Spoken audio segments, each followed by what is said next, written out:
At a small village in the salt marshes of Caimanera in the southeast of Cuba, it's the same old story every day.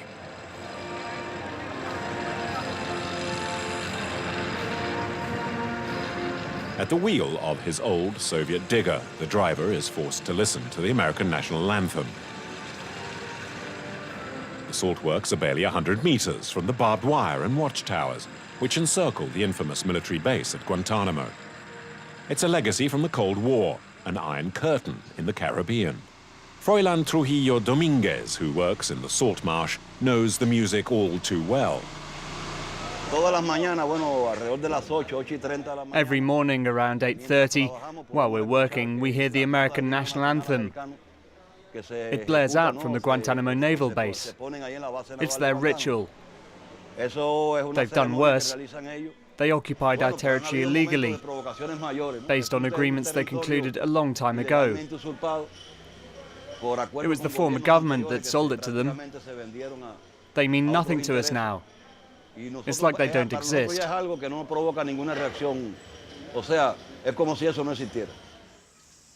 The Americans have been here for 109 years. In 1903, they set up a military base at the entrance to Guantanamo Bay. This perpetual lease allows them to rent 121 square kilometers of Cuban soil, fenced in and surrounded by watchtowers, for about $4,000 a month. Cuba refuses to cash the checks. From the hill of Malones on the Cuban side, the US military facilities are clearly visible, from the listening station to the airstrip, to the accommodations for the 881 American soldiers that are based here. Heading up the channel, there is the salt marsh and the villages of Cayman and Boquerón, right in front of the American watchtowers. The area is closed off. Even Cubans must obtain special permission to visit their families. We obtained special permission to see these two villages that live in the shadow of the Yankee giant.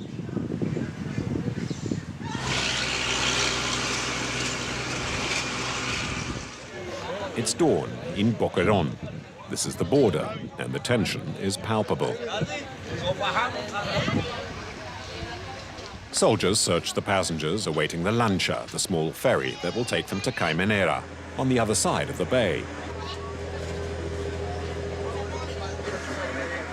Throughout the trip, the Americans observe from their watchtowers.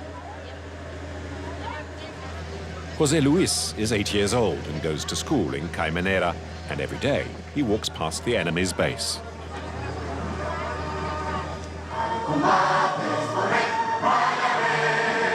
Before school gets underway, there's the salute to the flag and the national anthem.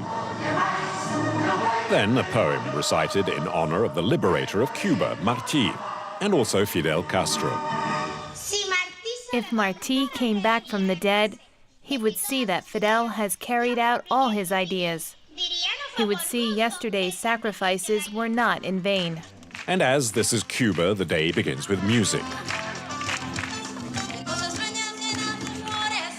Communism to a salsa beat.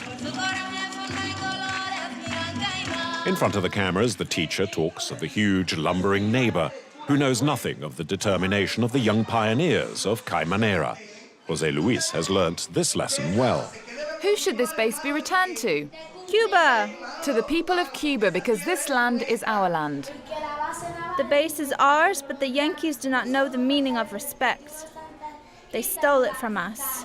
And we pioneers, what do we say? What do we say? Louder. They should go home! They should go home! They should go home. They should go home. Guantanamo Bay is a thorn in the side of revolutionary Cuba. The American presence is a reminder of the long but fraught relationship between the two countries. Ricardo ALARCON is the former Cuban representative to the United Nations. Now he's the president of the National Assembly and special advisor to Raúl Castro. Whatever your points of view, it's obvious. They need to hand back this occupied territory in Guantanamo. The entire American political class is trapped, bound, a prisoner of this colonialist attitude. with some differences, of course, from a gangster like Nixon, or a second-rate person like Bush, or a man with a moral, religious, and ethical inspiration like Carter, or an educated and intelligent man like Clinton. There are differences, of course, but essentially they all said and did the same thing. American politicians talk about Cuba as if it belonged to them, as if Cuba was part of the territory of the United States, and Americans do not consider any other country in the world that way. Yet cohabitation with the US has not always been so difficult. Before 2001, there were up to 10,000 Cubans who worked on the Guantanamo base. At the time, they were the best paid workers in Cuba. When the military base became a prison, the Americans stopped employing Cubans. These days, there are only 2 workers left, and they're due to retire this year. Orbe Luis La Rosa is one of them. I'm airing this out a bit. Do you need a special pass to enter the base? Yes, we need a pass. I have it with me. At the time, I was just a kid. Over there, everyone's treated the same. Everyone gets along. Wherever you come from, whether you're an officer or not. It doesn't matter if you're Chinese or Filipino. We're a team. There are no bosses. Every Monday, Orbe Luis takes a taxi to the Guantanamo base. The second Cuban worker is waiting for him in another taxi. In addition to his work on the base, Harry Lester has a specific job to fulfill. The Americans still pay the pensions of former Cuban workers. It's Harry who picks up the dollars in cash. His nickname is Mr. 100,000 pesos. Yes, I have a case. We use a case. The checks arrive directly to the base's personnel manager. They go directly there. And then we go there to pick up the money from the checks. Each sum is placed in an envelope with the name of the pensioners and the amounts, and I have to check everything.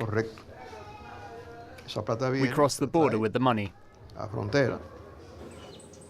With the arrival of Taliban prisoners, the manna of dollar wages dried up. Guantanamo now has a bad reputation. This is the old detention center, Camp X-Ray, the white building above the lake. It was rebuilt as a permanent facility on the seafront behind a hill, out of sight. This is Camp Delta. Here on Cuban soil, the US violated the Geneva Convention by torturing prisoners of war. The advisor of Raúl Castro keeps score. They have officially recognized that they use torture as an interrogation method. It started when they brought their prisoners to the base. That's where the fashionable crime of concealment has its origins. Concealment. Find countries willing to receive these people, or the smuggling of prisoners around the world. It became an official doctrine in the United States. But torture at Guantanamo did not begin with the Taliban. In 1959, in the midst of the revolution, Cuban workers steal weapons from warehouses inside the American base. Manuel Prieto, now aged 84, was involved. He was arrested along with his family. He was tortured for 6 days and 6 nights. They drugged me and gave me a pill. A pill?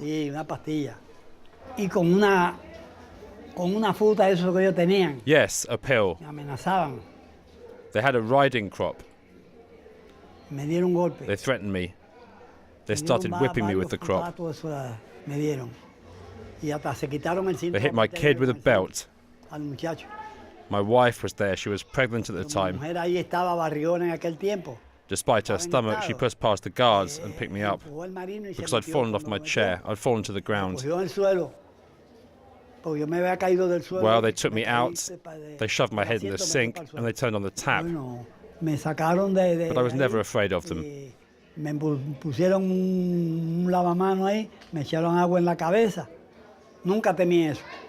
They were going to kill you?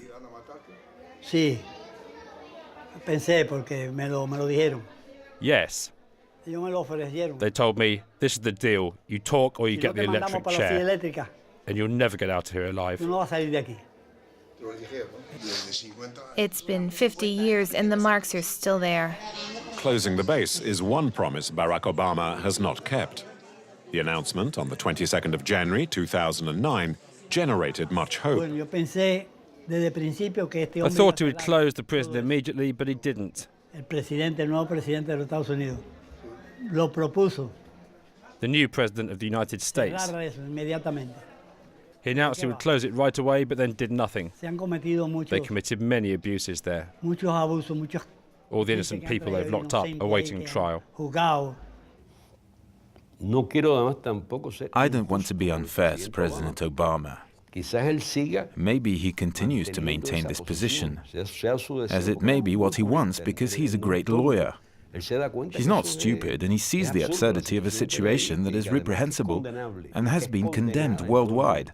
I think the one legitimate criticism we make is the same one that's made in the USA.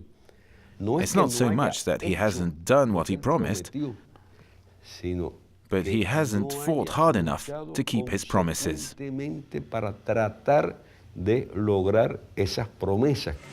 The Americans haven't kept their promises, but will Cuba keep hers? After 50 years of embargo and too few democratic reforms, the country remains one of the poorest in the world. The revolutionary slogans on the walls are fading. Raúl Castro has just released 7 political prisoners. 60 others remain behind bars. A first step, but still insufficient. Will 2012 be the year of change in Cuba?